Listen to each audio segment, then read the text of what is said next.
The stars looked beautiful from the observation deck of the Velkari government building. Prime Minister Thelva stood there, watching the night sky with his 4 eyes filled with tears. His home planet had always been peaceful. His people had never known war. They built things, created art, sang songs that could make others cry with joy. They were farmers, scientists, teachers, and artists. They were not soldiers, but now soldiers surrounded their world. 3 weeks ago, the Kraith Dominion arrived. Their ships blocked out the sun. Their warriors descended from the sky like demons from old stories. The Kraith were conquerors. They had taken 17 worlds in the last 10 years. They did not ask for permission. They did not negotiate. They simply came and took what they wanted. Thelvas looked down at the communication device in his thin 3-fingered hand. The Galactic Council had just ended their emergency session. He had begged them for help. He had shown them images of burning cities. He had played recordings of children crying in the ruins. He had offered everything his people had. The council said no. They said the cost was too high. They said the Kraith were too powerful. They said they were sorry, but they had their own people to protect. One by one, the representatives from dozens of worlds made excuses and left the meeting. The Thaxian Empire said they needed time to consider. The Quarrelly Federation said they would send thoughts and prayers. The Merchants Guild offered to buy Velkari refugees at a fair price. Only one representative stayed until the end. Ambassador Chen from Earth, the human woman with dark eyes and hair the color of night. She listened to everything Thelvas said.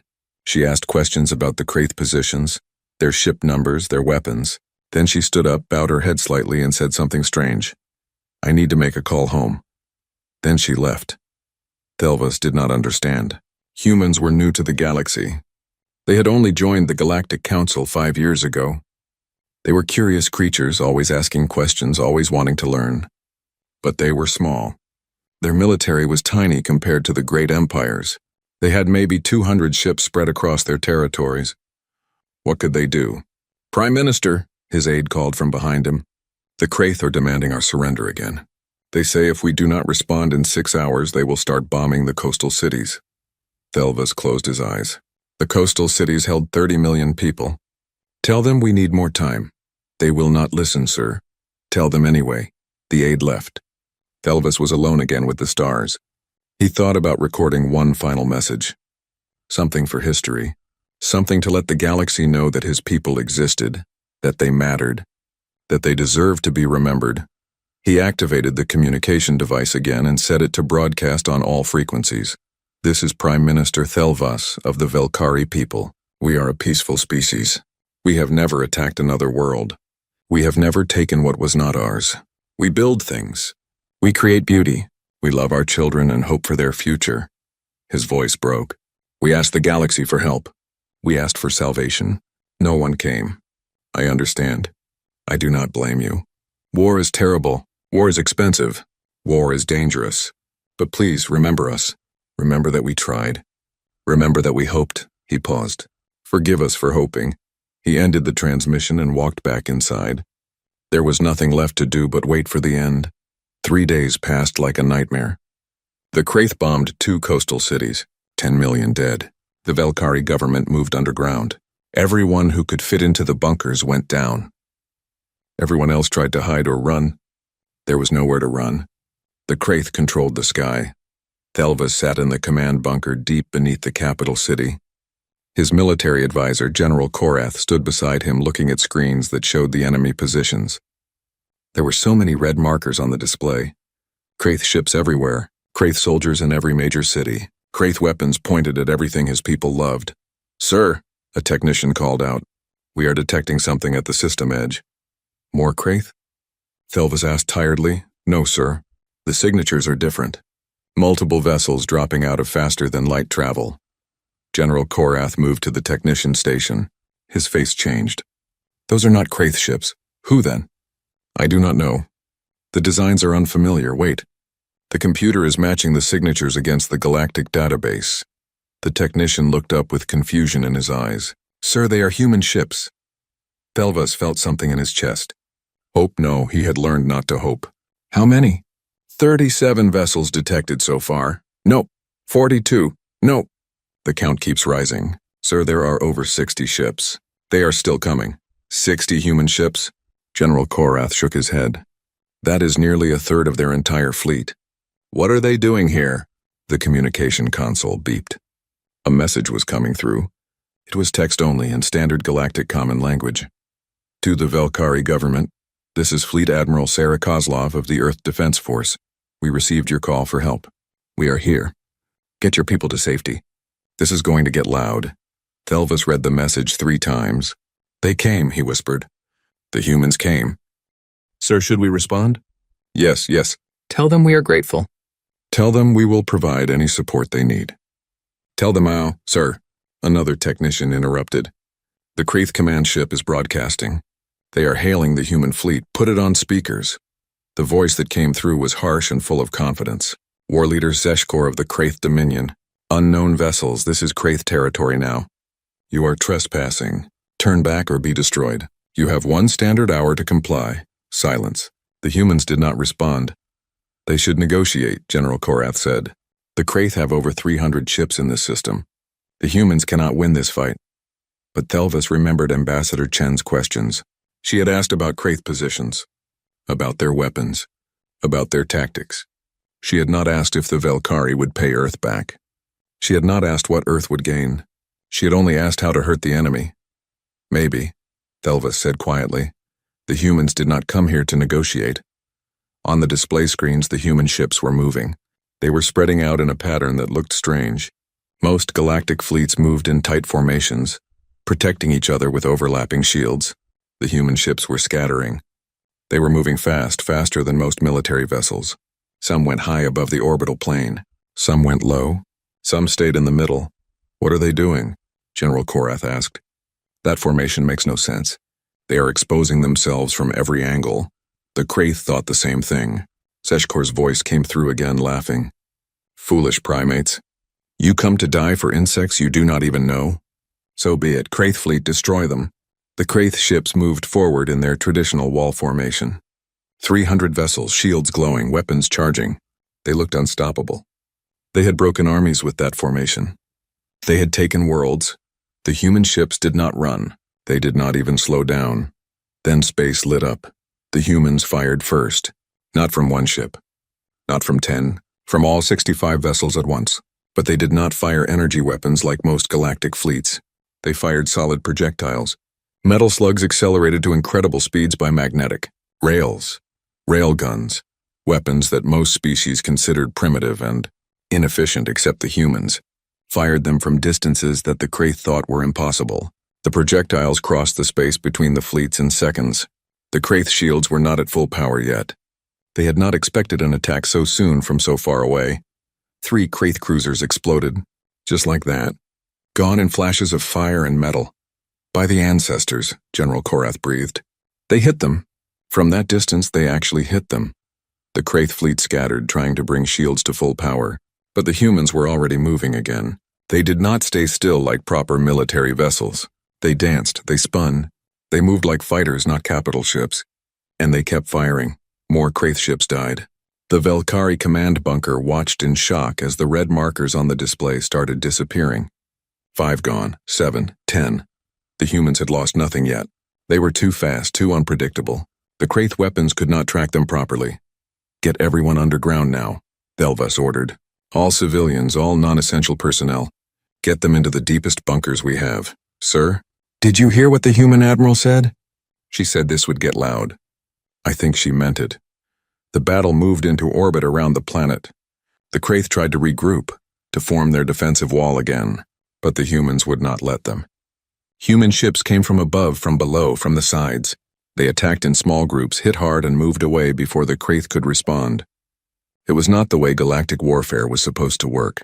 It was chaos, and the humans were winning. From his bunker, Thelvis watched the sky through external cameras. The night was gone. The darkness was replaced with red and orange lights. Explosions in orbit, weapons fire cutting through the atmosphere, pieces of burning ships falling like meteors. The Kraith had made his sky dark with their ships. Now the humans were making it burn. The Velkari people had a saying, "A sky on fire means the gods are angry." Looking at the crimson sky above his dying world, Thelvis thought maybe the gods were not angry. Maybe they had finally answered his prayers, just not the way he expected. He had asked for salvation, for rescue, for someone to make the Kraith leave. The humans did not come to make them leave. The humans came to make them die. Another message came from Admiral Kozlov. This one was longer. Prime Minister Thelvas, this is Admiral Kozlov. I need you to keep your people underground for the next 72 hours minimum. Do not let anyone surface. Do not send up any aircraft. Do not activate any anti-orbital weapons. We are going to clear the Kraith from your sky, but there will be debris. A lot of debris. Some of it will be on fire. Stay down, stay safe. We will let you know when it is over. Thelvas sent back a simple message. Thank you. We will comply. And Admiral, we did not expect this kind of help. The reply came quickly. I know, but it is the only kind we know how to give. The battle lasted all night and into the next day. The Velkari people huddled in their bunkers listening to the thunder from above. Some prayed. Some cried. Some just held each other and waited. The children asked questions that no one could answer. Why were the humans helping? What would happen next? Would they be safe? Thelvas did not know. He only knew that for the first time in 3 weeks he felt something other than despair. The humans had come. They were fighting. And from what the sensors showed, they were winning. War leader Zeshkor made one last broadcast on the second day. His voice was no longer confident. Human fleet, we offer terms. Withdraw and we will leave this system. We will mark it as protected. We will pay reparations. Admiral Kozlov's response was short. No, you would rather die? You are the ones dying. Count your ships, Kraith. Then count ours. You have lost 90 vessels. We have lost 3. And we are just getting started. The transmission ended. The battle continued. The sky stayed red. In the command bunker, General Korath turned to Thelvas. Prime Minister, what have we done? We asked for help, but what will the humans want in return? What will this cost us? Thelvas looked at the screen showing the burning sky. I do not know, General. But whatever it is, it has to be better than extinction.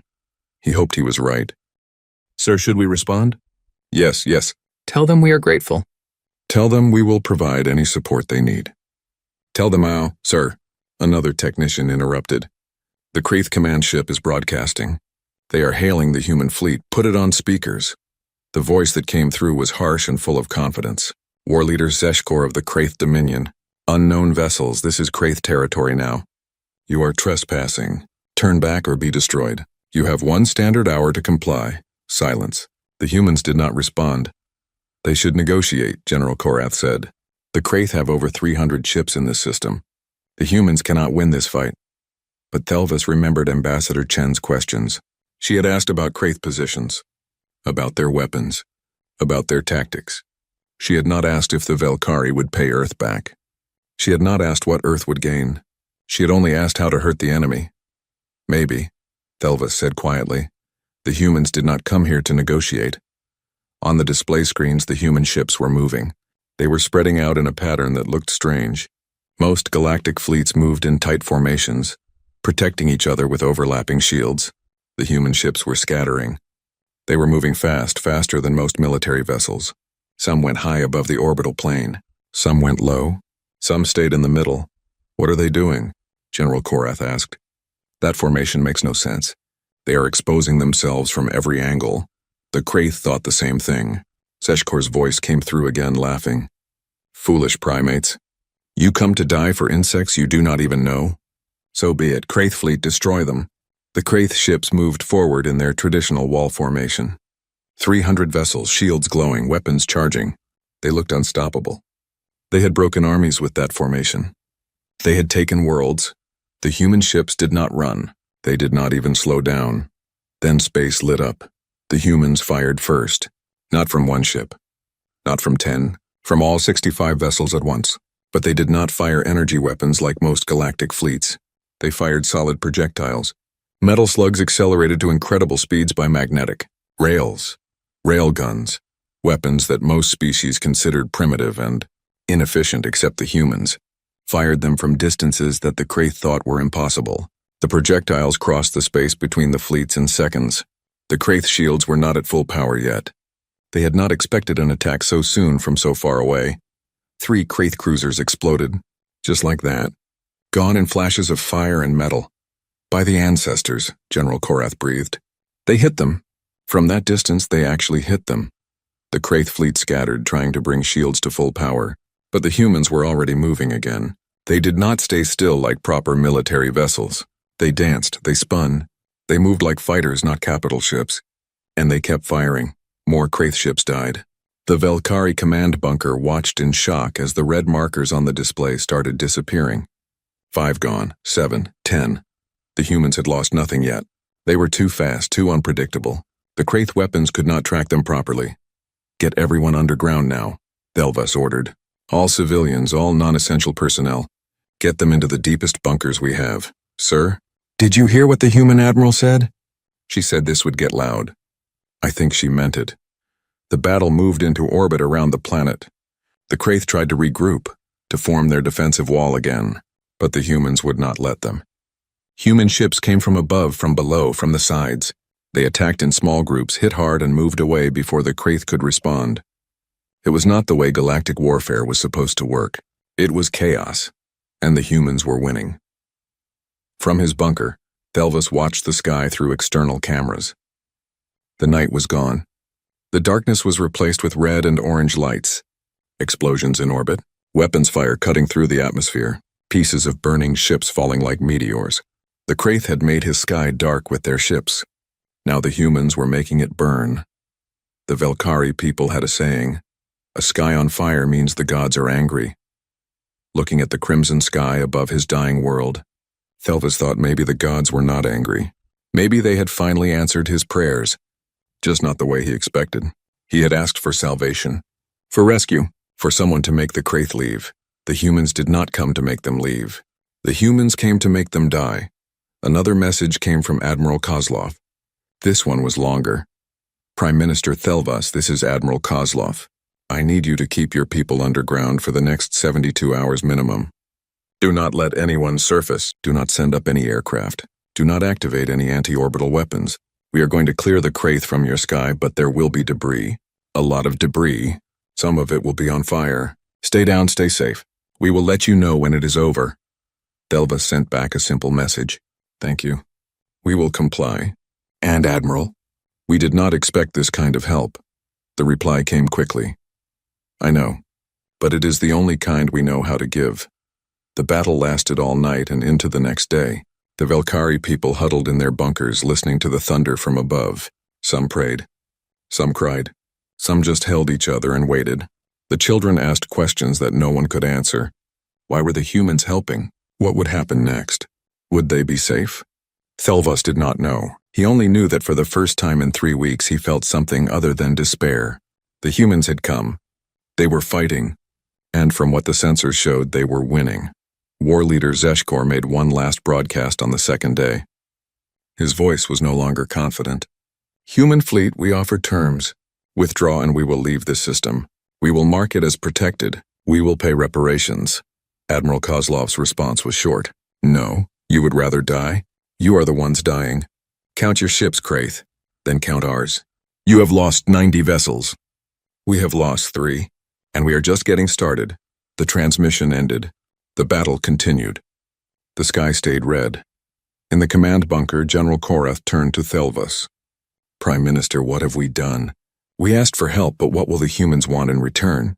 What will this cost us? Thelvas looked at the screen showing the burning sky. I do not know, General. But whatever it is, it has to be better than extinction. He hoped he was right. The Velkhari had always imagined what first contact with a rescuer species would be like. In their stories and films, the heroes always arrived with medical ships painted white. They brought food, medicine, blankets. They evacuated the wounded. They negotiated peace with wise words and clever diplomacy. They saved people without firing a single shot. The human ships were not white. They were gray and black, covered in armor plating and weapon mounts. They did not broadcast messages of peace. They broadcast targeting coordinates to each other. And they had fired thousands of shots. Millions, probably. Prime Minister Thelvas stood in the command bunker watching the tactical display. It had been 36 hours since the humans arrived. The Kraith Dominion had come to his world with 327 ships. Now they had 214. The humans had arrived with 65 ships. Now they had 62, 3 human ships lost. 113 Kraith ships destroyed. I do not understand, General Korath said, staring at the numbers. The mathematics make no sense.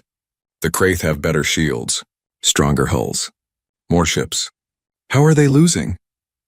A young Velkari technician named Mira spoke up. She had been analyzing the battle data since it started. General, I think I know. The humans do not fight like anyone else. Look at this pattern. She brought up a recording from 2 hours ago. It showed a group of 5 Kraith destroyers moving in formation. Their shields were linked, making them stronger together. It was standard military doctrine across the galaxy. Safety and unity. Then 3 human ships appeared. They came from different directions at high speed. The first human ship fired at the Kraith formation, hitting the shields. The Kraith ships turned to face the threat, bringing their weapons to bear. But that was what the humans wanted. While the Kraith focused on the first attacker, the second human ship came from above and fired at the rear Kraith vessel.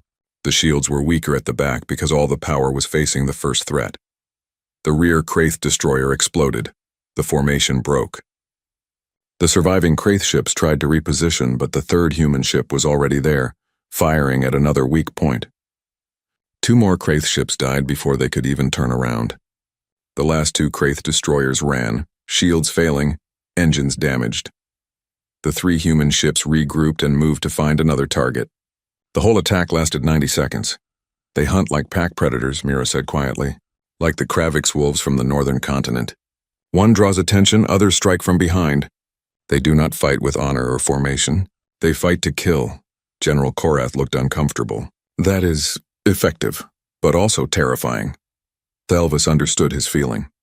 The Velkari had called for help, but watching the humans work, he was not sure help was the right word anymore. This was not rescue. This was extermination. The humans were not trying to drive the Kraith away. They were trying to destroy them completely. A new message came through from the human fleet. Prime Minister Thelvis, this is Admiral Kozlov. We need to talk. Can you receive a visual transmission? Thelvis looked at himself. His robes were dirty. He had not slept in 2 days. His fur was matted and unkempt. But a human admiral wanted to speak with him. Yes, Admiral. I can receive. The screen flickered and a face appeared.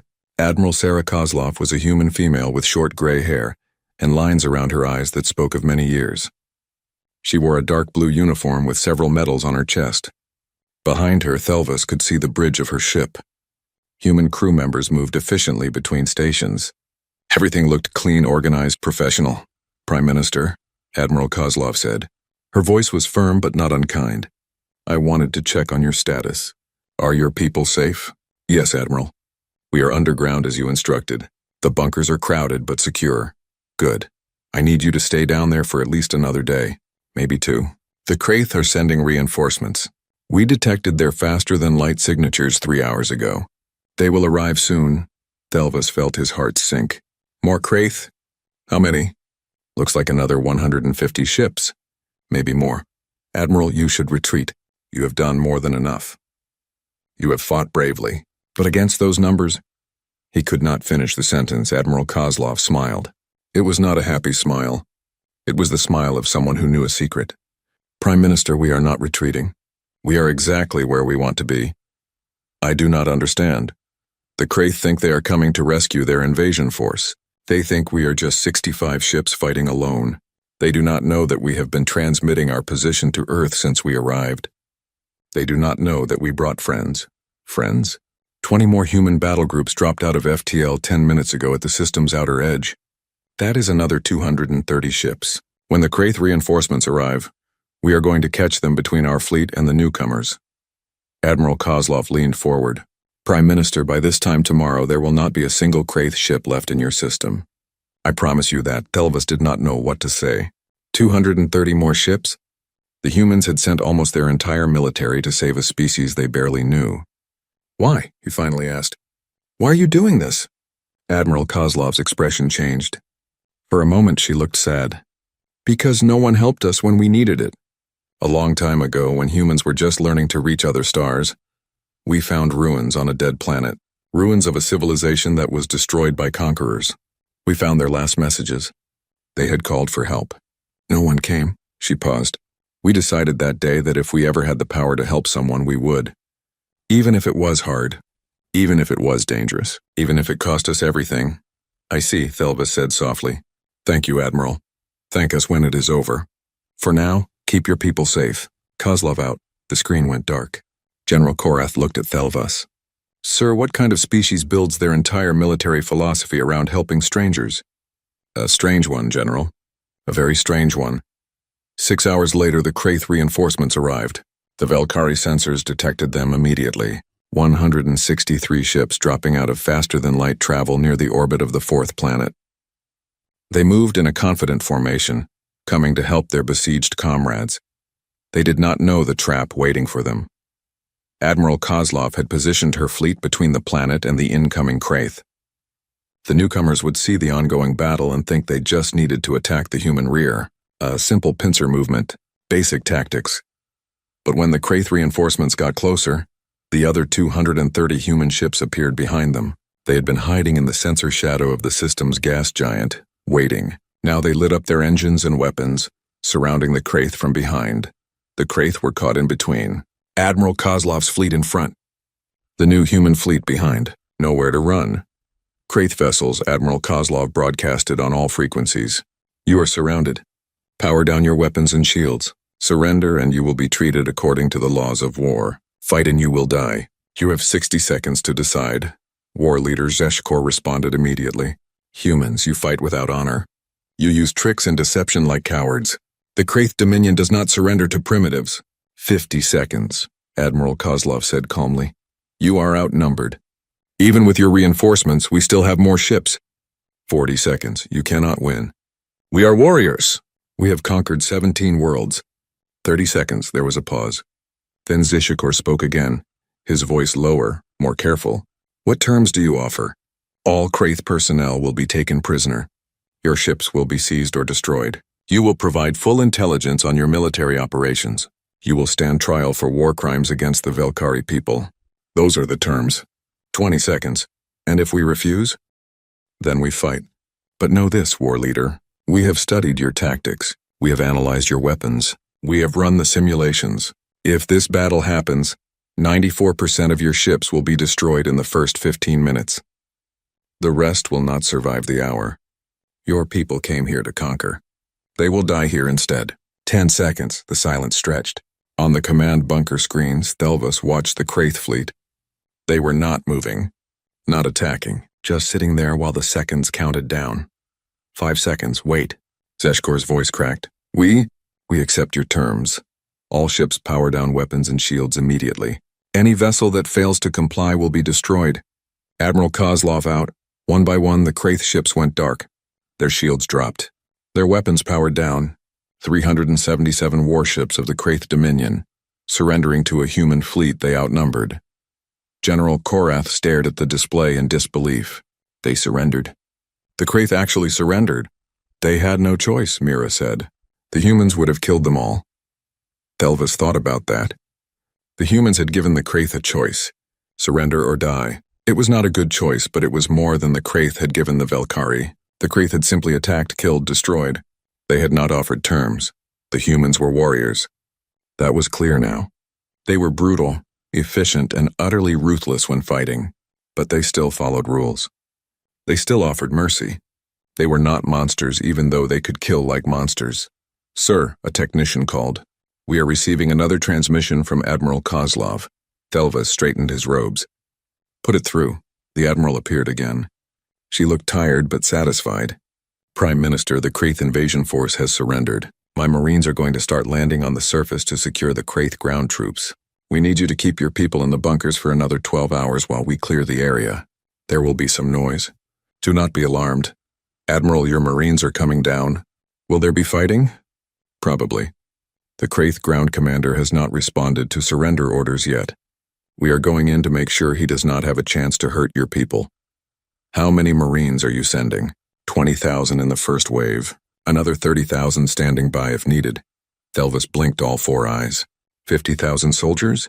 The Kraith only have 15,000 troops on the ground. Admiral Kozlov smiled that dangerous smile again. We know, we like to be thorough.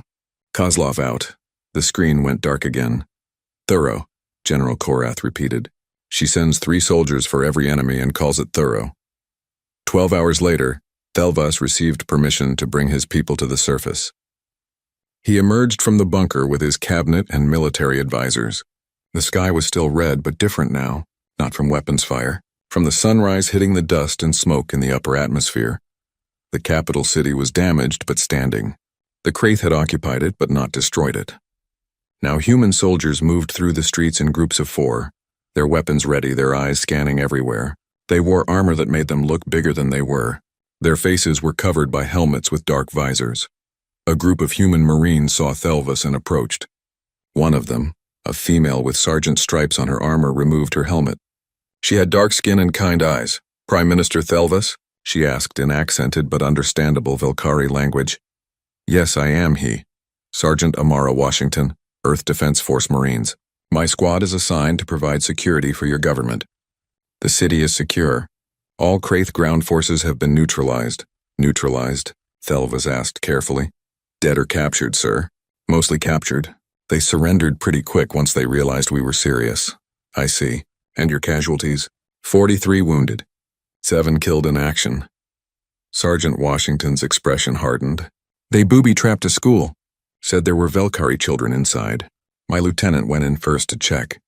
The building exploded." She paused. "We stopped being gentle after that." Thelvas felt sick. The Kraith had used children as bait. "I am sorry for your loss, Sergeant." "Thank you, sir. For what it is worth, we got the guy who did it. He will face trial for war crimes." She looked around at the damaged city. "Sir, we have medical supplies, food, water, engineering equipment. Admiral Kozlov wants to know what you need most." "We need everything," Thelvas admitted. "But medical supplies first. We have many wounded." "Understood. I will pass that along. Also, sir, you should know. The Admiral is staying in orbit until we are sure your world is safe. The whole fleet is staying. We are not leaving until you are back on your feet." General Korath stepped forward. "How long will that take?"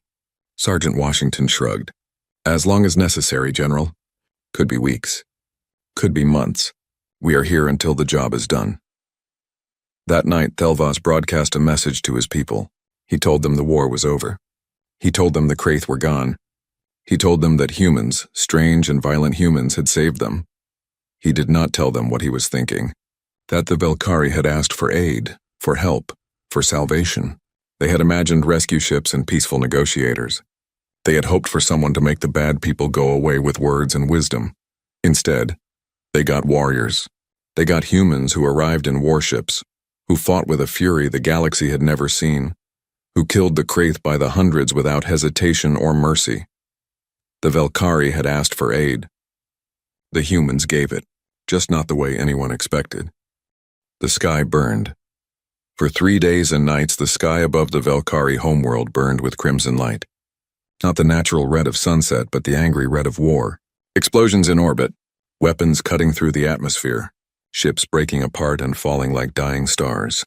The Velkhari people had lived for 10,000 years under peaceful skies. Now they lived under fire.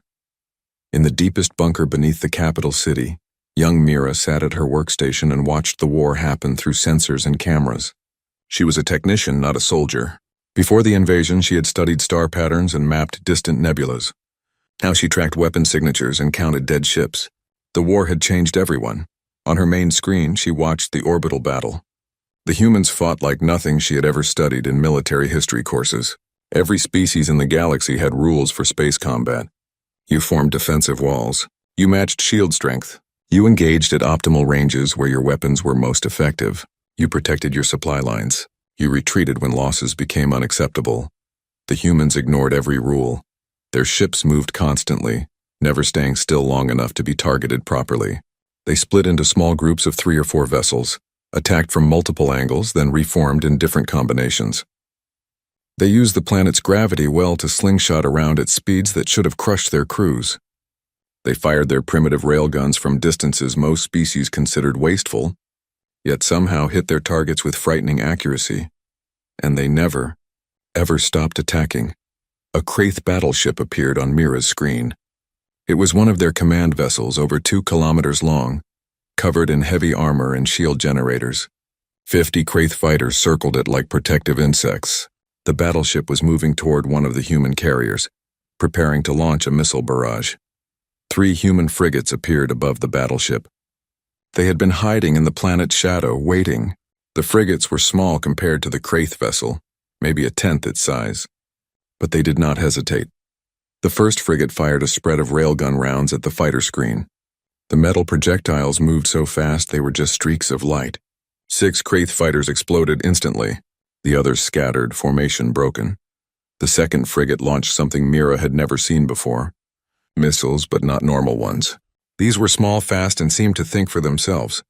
Smart missiles. They curved around the battleship's point defense fire, dodged the desperate countermeasures, and slammed into the shield generators. 1, 2, 5, 8 impacts. The shields flickered and failed. The third frigate had been charging its main gun. Now it fired. A single railgun round, bigger than the others, accelerated to incredible speed. It punched through the battleship's armor like paper. The ship did not explode dramatically. It just died. All lights went out. The engines stopped. 2 kilometers of metal and machinery became a tomb floating in space. The 3 human frigates regrouped and moved away, already looking for their next target. The whole attack lasted 45 seconds. How? General Korath asked, watching the same footage. He stood behind Mira, his hands gripping the back of her chair. How do they coordinate so perfectly? How do they know where to strike? How do they move so fast? Mira pulled up another data stream. I have been analyzing their communication patterns, General. The humans use something called tactical networks. Every ship is connected to every other ship, sharing data in real time. They see what each other sees. They know where each other is. They think like one organism with many bodies. That should not be possible. The processing power required, the communication bandwidth, the coordination algorithms. General Korath trailed off. We have never been able to make that work. No one has. The humans did, Mira said simply, and it makes them almost impossible to fight traditionally. Prime Minister Thelvas joined them at the workstation. He had not slept in 4 days. His eyes were red and his hands shook slightly. But he needed to see. He needed to understand what was happening to his world. Show me the ground situation, he ordered. Mira switched displays. The view changed to surface cameras placed around the capital city. Human drop pods were falling from orbit like metal rain. Each pod carried 4 Marines in full combat armor. The pods did not land gently. They crashed into the ground at speeds that should have killed everyone inside. But hatches blew open and humans emerged, weapons ready, already moving toward their objectives. The Kraith ground forces tried to fight back. They had fortified positions in several major buildings. They had heavy weapons and energy barriers. They had 15,000 experienced soldiers who had conquered worlds before. The humans did not care. Mira watched as a squad of human Marines approached a Kraith strongpoint. The building was a former Velkari government office now converted into a fortress. Kraith soldiers fired from windows and rooftops. Energy weapons lit up the street. Any normal attack would have been suicide. The humans did not attack normally. One Marine knelt and placed a small device on the ground. A drone. It flew up and scanned the building, mapping every room, every enemy position, every weak point. The data was shared instantly with the whole squad. Now they knew exactly where every Kraith soldier was hiding. 2 Marines fired grenades through specific windows. Not regular grenades. These were flashbangs designed to blind and deafen. The Kraith inside screamed. While they were disoriented, another Marine used a rocket launcher to blow a hole in the side of the building, not the front where the Kraith expected. The side wall on the 3rd floor. The squad entered through the hole before the dust settled. Mira heard gunfire, shouting. More explosions. It lasted less than 2 minutes. Then silence. The Marines emerged, dragging captured Kraith soldiers. The strong point was taken. They make it look easy, General Korath whispered. Like they have done this a million times before. Maybe they have, Thelvas said. Remember, humans fought each other for thousands of years before they reached the stars. They have been perfecting war since they learned to throw rocks. Mira pulled up statistics. Sir, the human Marines have secured 83% of the capital city. Kraith resistance is collapsing, but... She hesitated, but what? There is an anomaly. A Kraith bunker complex near the Eastern Industrial District. The Marines surrounded it 6 hours ago and called for surrender. The Kraith commander refused. The humans have not attacked yet. Why not? General Korath asked. If they can take fortified buildings in minutes, why wait? I do not know, General. The human commander on site is requesting communication with you, Prime Minister.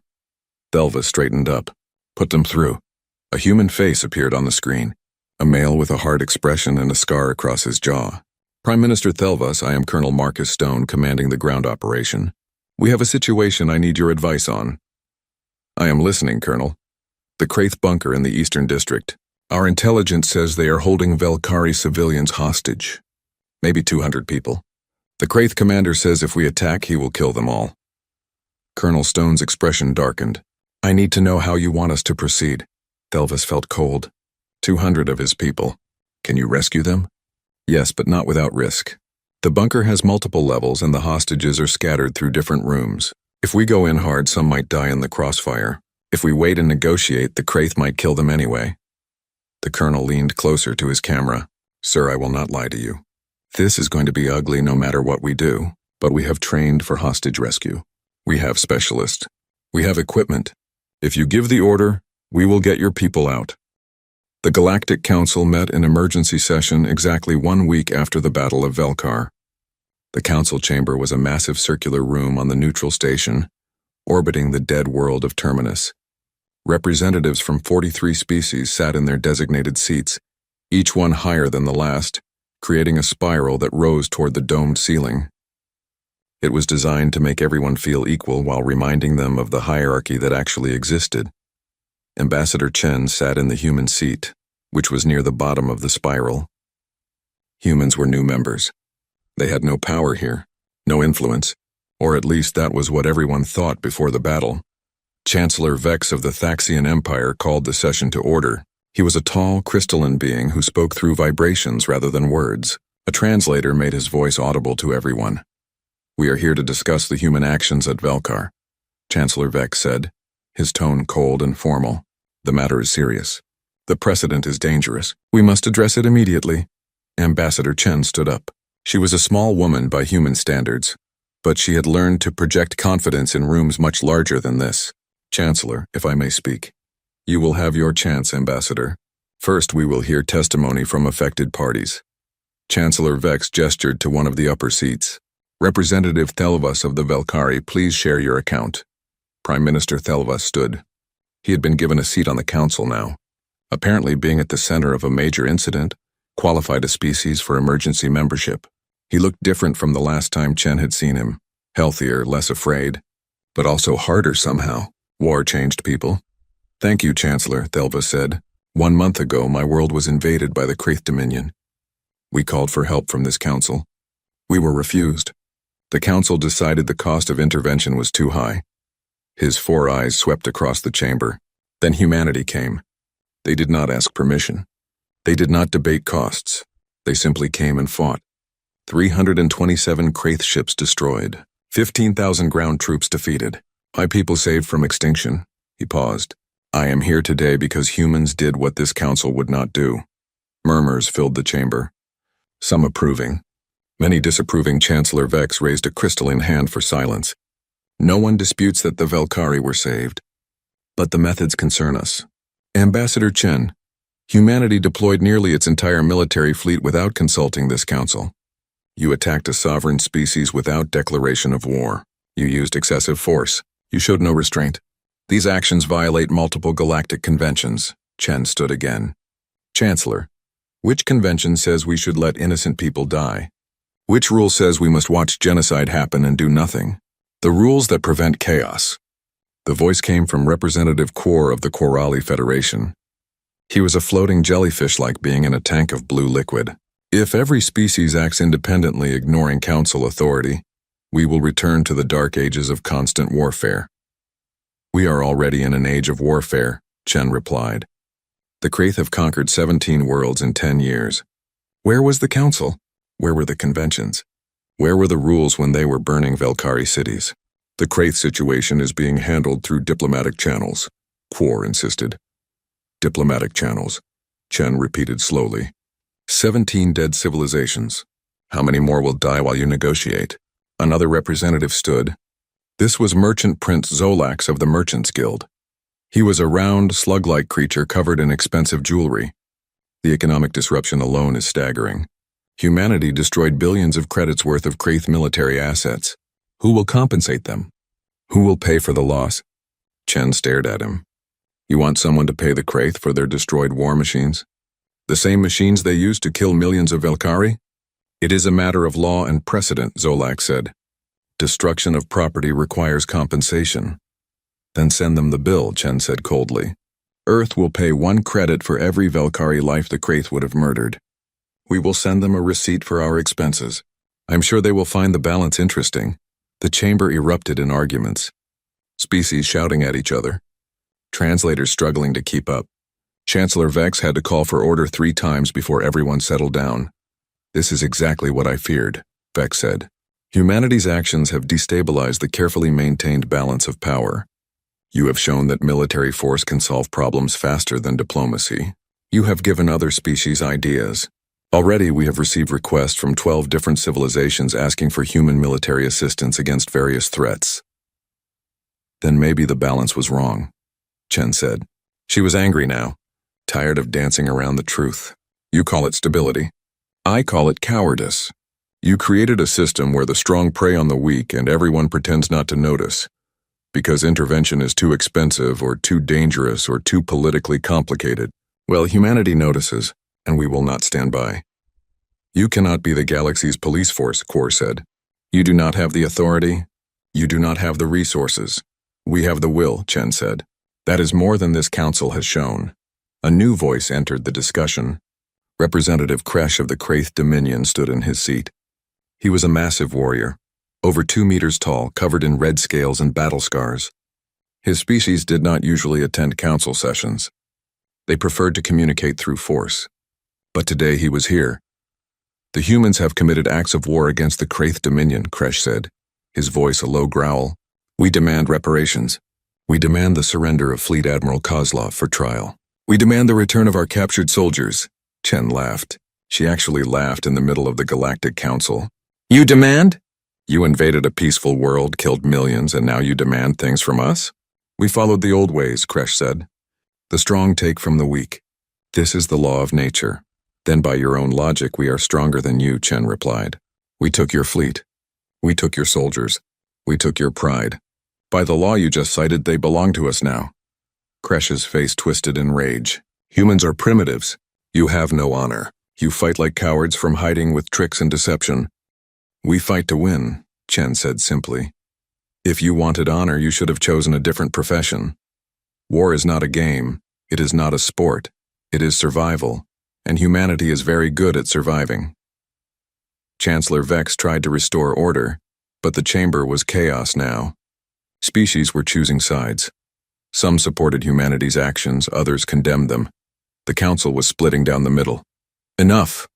Vex's voice cut through the noise. We will vote.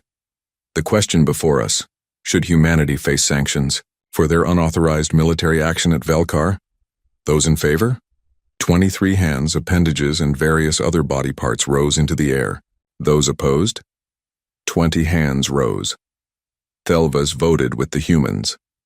So did a handful of smaller species who had been victims of aggression themselves. The vote is 23 to 20.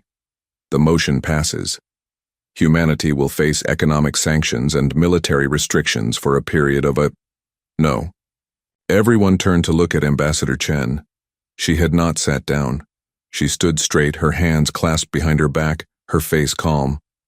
I am sorry, Ambassador, but the vote has been taken, Vex said. The council has decided. The council can decide whatever it wants, Chen said. But Earth will not comply. We will not accept sanctions for saving lives. We will not apologize for doing what was right.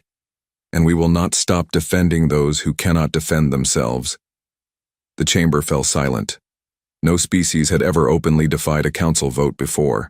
It was unthinkable. If you refuse to comply, you will be expelled from the council, Vex warned. Chen smiled. Then we will leave. But know this, Chancellor. When the next species calls for help, and this council debates and delays and ultimately does nothing, humanity will still answer. We will go where we are needed. We will fight those who prey on the weak, with or without your permission, with or without your approval. She looked around the chamber. You can join us or you can watch, but you cannot stop us." She walked toward the exit. As she reached the door, Prime Minister Thelva stood up. "If humanity is expelled, then the Velkari leave as well," he announced. "We will not remain in a council that punishes our saviors." Another representative stood. This was from the Norath collective, a small species that Chen did not know well. The Norath stand with Earth, then another, and another. 5 species in total, all of them smaller civilizations, all of them threatened by larger powers. They walked out behind Ambassador Chen. Chancellor Vex watched them go. They have made their choice. The council will continue without them. But as the session ended and representatives filed out, everyone knew something had changed. The Galactic Council had ruled the galaxy for 2,000 years through careful diplomacy and maintained balance. Now, for the first time, species were choosing to leave, choosing to follow a different path. The path of the humans.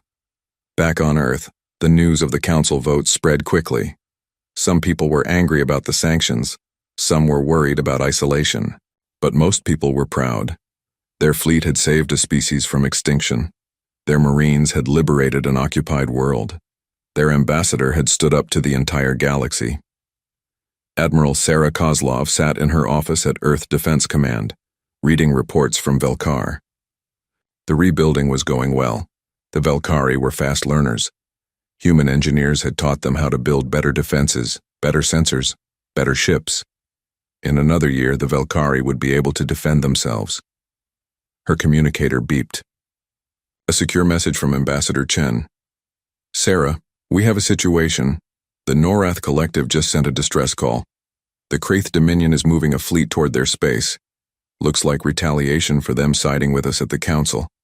The Norath have maybe 40 ships. The Kraith are sending 300. The Norath are asking for our help." Kozlov sat back in her chair. She was tired. Her fleet needed maintenance. Her crews needed rest. Earth's resources were stretched thin from the Velkar operation. The council would use any new military action as further evidence against humanity. She thought about the Norath, a peaceful species of aquatic beings, artists and philosophers. They had no chance against the Kraith. They would be slaughtered. She typed her response. "How fast can we get a fleet there?" Chen's reply was immediate. "Battle Group 7 can reach Norath space in 4 days. But Sarah, if we do this, we are committing to a path. We will become what everyone fears, the galaxy's enforcer. This will never end. There will always be another species needing help, always another war to fight." Kozlov typed, "I know. Send Battle Group 7. And Chen? Start recruiting allies. We are going to need them." She ended the transmission and looked at the star map on her wall. The galaxy was huge, full of species both good and evil, full of wars and injustices and suffering. The Galactic Council wanted to maintain balance. They wanted peace through inaction. Humanity wanted peace through justice. Even if they had to fight for it, Admiral Kozlov activated the fleet-wide channel. "All ships, this is Admiral Kozlov. Begin preparations for deployment. We have new orders. Battle Group 7 will depart for Norath space in 6 hours. Battle Groups 1 through 4 will maintain defensive positions around Velkar and Earth. Battle Groups 5, 6, 8, and 9 will remain on standby for rapid deployment." She paused, thinking about the crews, young men and women who signed up to defend Earth. Now they would be defending the galaxy. It was not what they expected, but it was what they would do. "I know you are tired," she continued. "I know you want to go home. I know this is not the easy path, but out there right now peaceful people are facing extinction. They are calling for help, and we are the only ones who will answer." She took a breath. "This is who we are. This is what we do. Not because we want glory or power, not because we seek war, but because someone has to stand against the darkness. Someone has to protect the innocent. Someone has to show the galaxy that evil will not go unopposed." She ended the transmission and looked out her window at the stars. Somewhere out there, the Kraith fleet was moving toward Norath space. In 4 days, they would find humans waiting for them, and the galaxy would learn again what it meant to face humanity in battle. 3 days later, News reached the Galactic Council. The Kraith fleet had reached Norath space and found 65 human warships in orbit around the Norath homeworld. The Krath, remembering what happened at Velkar, turned around and left without firing a shot. Chancellor Vex called an emergency session. The humans are establishing a pattern of unauthorized military intervention. This cannot continue. But, in the back of the chamber, smaller species were whispering to each other, sharing communication codes, making plans. If the Galactic Council would not protect them, they would find someone who would. They would find the humans, and the humans would answer. Because that was what heroes did, even when no one asked them to be heroes. Even when no one wanted them to be heroes. Even when being a hero meant standing alone against the galaxy. Ambassador Chen sat in her quarters after the latest council session and recorded a message to send home to Earth. To the people of Earth, today we were sanctioned by the Galactic Council. We were told our actions were illegal, improper, and dangerous. We were punished for saving lives. And I could not be more proud. She smiled. For thousands of years, we wondered if we were alone in the universe. When we finally found others, we discovered something terrible. We discovered that cruelty and injustice exist everywhere, that the strong prey on the weak across all stars. But we also discovered something wonderful. We discovered that we have the power to make a difference, to be the shield for those who have none, to be the sword against those who show no mercy. She looked directly into the camera. The road ahead will be hard. We will make enemies. We will face opposition. We will be called warmongers and imperialists and worse. But we will also save lives. We will stop genocides. We will give hope to the hopeless. She paused. History will judge whether we were right or wrong. But those we save will live to see that history. And that is worth any price. She ended the recording and sent it. Then, she began drafting the foundation documents for something new, something the galaxy had never seen before. A coalition of species united not by politics or trade, but by a simple principle: that the innocent deserved protection, that justice was worth fighting for, that standing by while others suffered was not peace, but cowardice. She called it the Crimson Alliance, after the sky that burned when humanity came to save the Velkari. After the moment when everything changed. 6 months passed since the Battle of Velkar. 6 months since humanity announced to the galaxy that they would not stand by and watch innocents die. 6 months since everything changed. The Crimson Alliance now had 23 member species. Not large empires or powerful civilizations. These were the small ones, the forgotten ones. The species that lived in fear of larger predators. The Velkari were founding members, of course. So were the Norath Collective. Others joined quickly. The Polari, the Shen, the Varth, the Quellan. Species that no one had heard of because they were too busy trying to survive to make noise on the galactic stage. Each member species contributed what they could. The Polari had advanced medical technology. The Shen were master craftsmen who could build anything. The Varth had the best sensors in the galaxy. The Quellan understood quantum communications better than anyone. Together, they were not just refugees seeking protection. They were partners. Allies, friends. But everyone knew the truth. Humanity was the sword. Without human warships, the alliance was just words and hope. With human warships, it was a force that even the great empires had to respect. Admiral Sarah Kozlov stood on the quay bridge of her flagship, now called the Defender of Peace. A dramatic name, but the Velkari had insisted. They said it represented what humanity had become. She was looking at the tactical display showing the current positions of all human battle groups. 30% of Earth's fleet was stationed at Velkar, helping defend their first ally. Another 20% protected Norath space. The remaining 50% rotated between Earth, patrol routes, and rapid response positions. It was sustainable, but barely. Earth needed more ships, more crews, more resources. Admiral, her communications officer called. We are receiving a transmission from the Galactic Council. Chancellor Vex wants to speak with you directly. Kozlov raised an eyebrow. The Chancellor had not spoken to any human representative since the Council vote 6 months ago. Put him through. The screen flickered and Chancellor Vex's crystalline form appeared. He looked the same as always, unreadable and cold. Admiral Kozlov, thank you for taking my call. Chancellor, this is unexpected. Indeed. I will be direct, Admiral.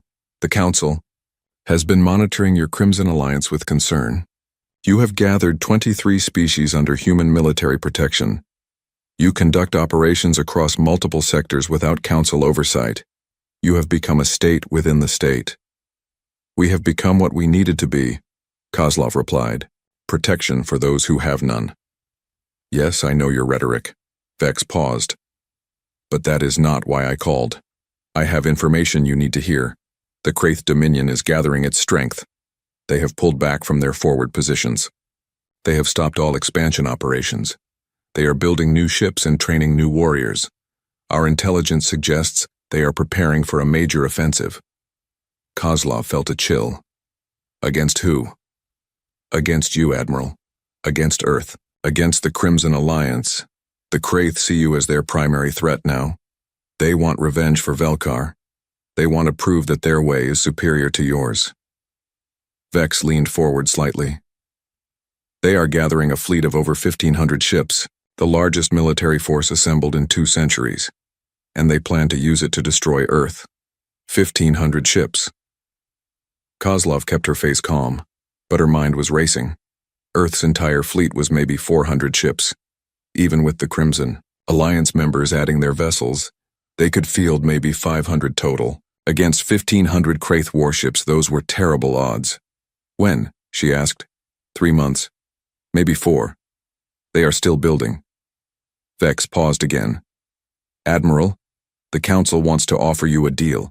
Dissolve the Crimson Alliance. Stop your unauthorized military operations. Return to Council authority.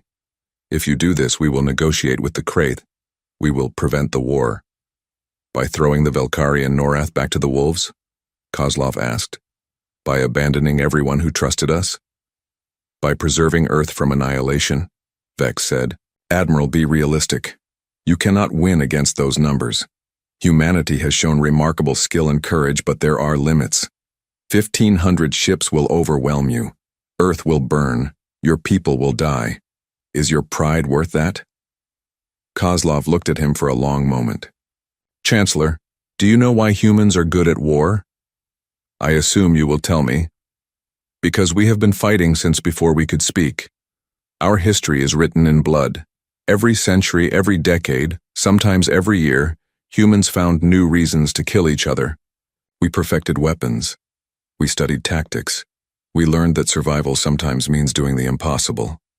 She smiled without humor. But you know what we also learned? We learned that some things are worth dying for. That standing for what is right matters more than survival. That heroes are not people who never feel fear. Heroes are people who feel fear and fight anyway. Inspiring speech, Admiral. It will make a fine epitaph on your tomb. Maybe, Kozlov admitted. Or maybe we will surprise you again. Either way, Earth will not abandon the Crimson Alliance. Tell the Kraith they can come. We will be waiting. Vex stared at her through the screen. You are making a mistake, Admiral. A fatal one. Perhaps.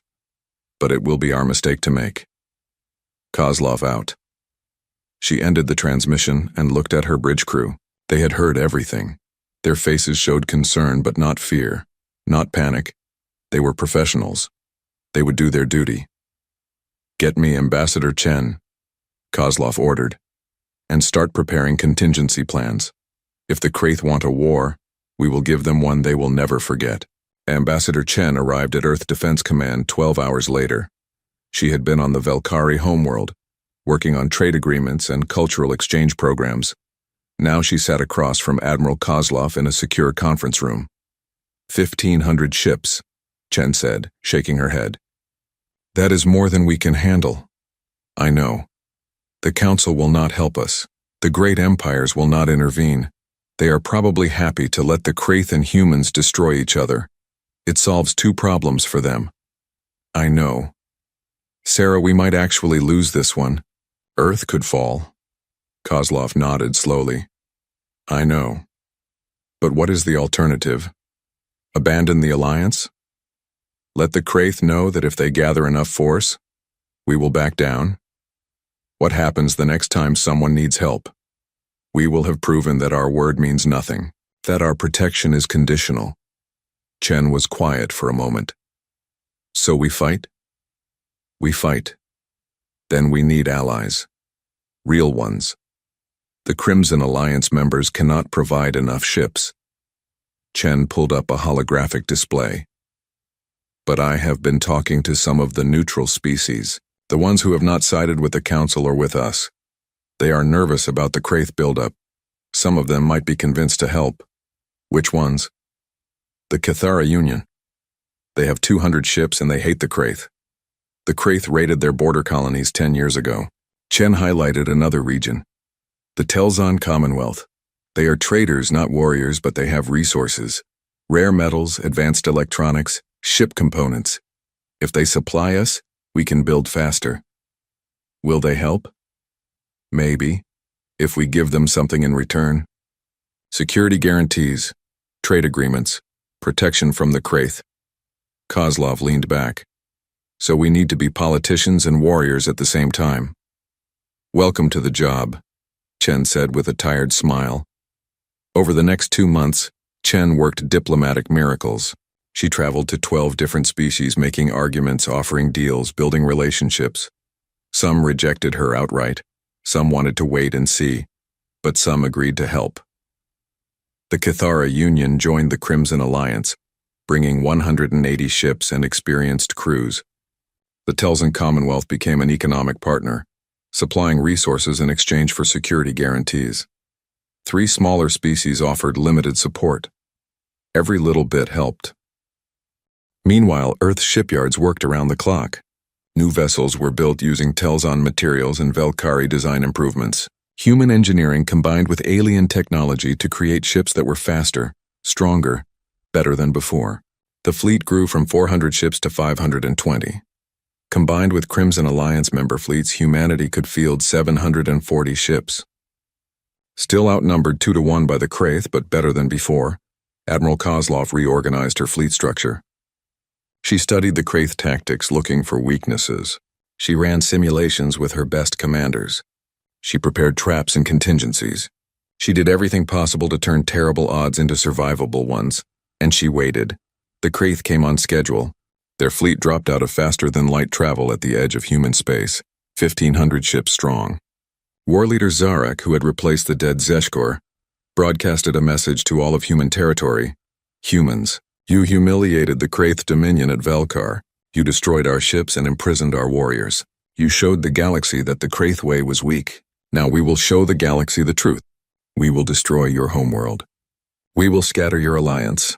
We will prove that strength always triumphs over tricks and deception. Zarek's voice was full of confidence.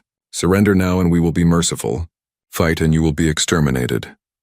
Admiral Kozlov broadcasted her response on the same frequencies. War leader Zarek.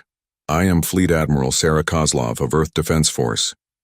You came to our space with 1,500 ships because you learned at Velkar that numbers matter. That is good. You are learning. But you still do not understand the most important lesson. She paused. You cannot win by just having more ships. You have to know how to use them. Come and find out what that means. Kozlov out.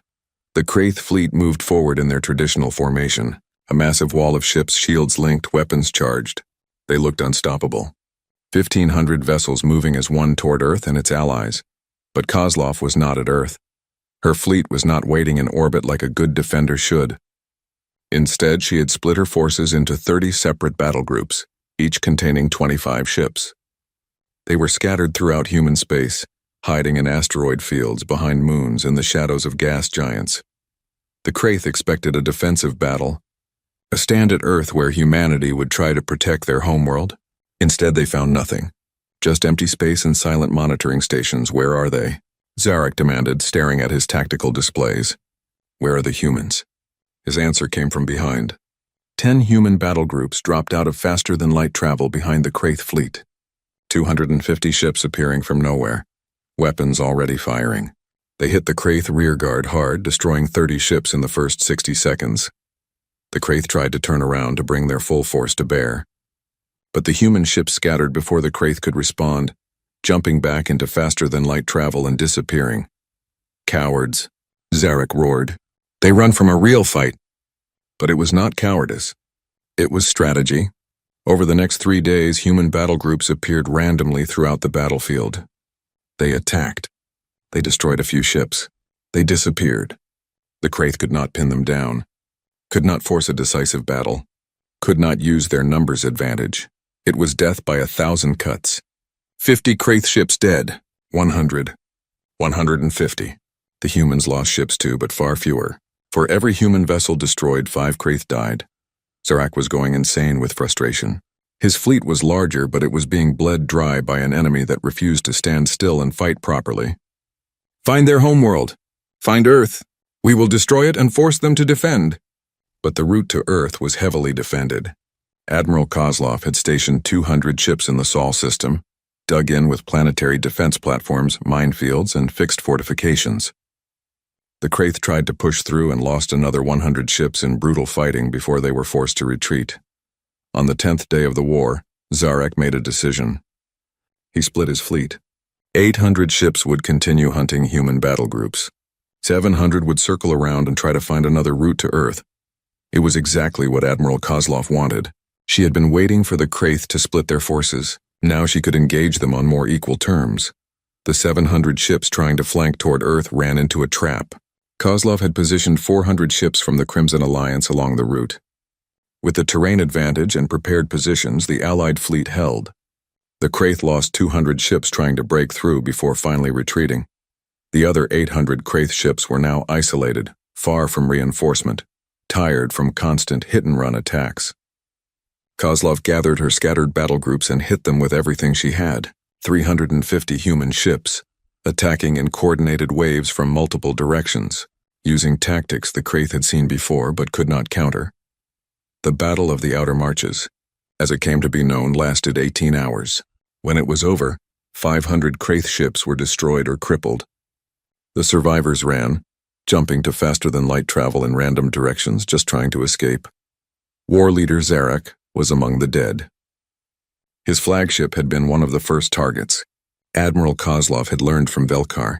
Cut off the head and the body falls apart. The Kraith Dominion lost over 900 ships in the campaign.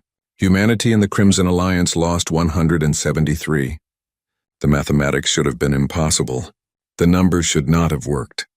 But they did, because humanity did not fight by the rules. They fought to win. News of the battle spread across the galaxy faster than light. The Kraith Dominion, one of the most powerful military forces in known space, had been defeated.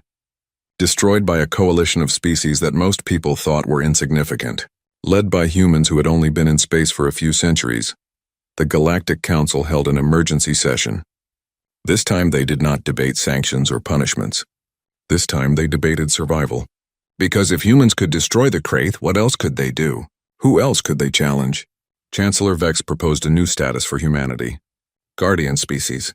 The first in galactic history, officially recognized as the military protectors of species unable to defend themselves. Given authority to intervene in cases of aggression or genocide, answerable to the Council but granted wide operational freedom. Ambassador Chen accepted the designation, not because she thought humanity needed permission, but because it was easier to work within the system than outside it. The Crimson Alliance became officially recognized. Its members gained protection under galactic law. The great empires agreed not to interfere. It was not perfect. There would still be conflicts. Still politics, still species that resented human power, but it was a start. A new understanding of how the galaxy could work. Admiral Kozlov stood on the observation deck of her flagship, looking at Earth through the window. The planet looked peaceful from here, blue and white and green, beautiful, worth fighting for. Her communicator beeped, another distress call. A species she had never heard of being threatened by raiders. They were asking for help. She smiled and pressed the response button. This is Admiral Kozlov. Send us your coordinates. Help is on the way. Because that was what they did now. That was who humanity had become. Not conquerors, not empire builders, protectors, defenders. The people who showed up when the sky burned crimson, bringing fire to the enemies and hope to the innocent. Prime Minister Thelva sat in his office on the Velkari homeworld and composed a message to the Galactic Council. It was time for the regular update on his people's status. We asked for salvation, he wrote. We expected charity. We received justice. We asked for aid. We expected rescue. We received defenders. We asked for help. We expected mercy. We received warriors. He paused, thinking about how to end it. The humans came when no one else would. They fought when fighting seemed impossible. They stood when standing meant certain death. We will never forget. We will never abandon them. And we will teach our children that sometimes the greatest kindness is the strength to destroy evil, that sometimes heroes arrive in warships, that sometimes the sky must burn so that peace can follow. He sent the message and looked out his window at the clear blue sky. No more crimson, no more fire, just peace bought with blood and maintained with vigilance. The sky was beautiful again. But the Velkari would always remember the crimson sky. The day humanity came, the day everything changed, the day they learned that in a galaxy full of predators there was finally a species willing to be the monster that hunted monsters, and that made all the difference.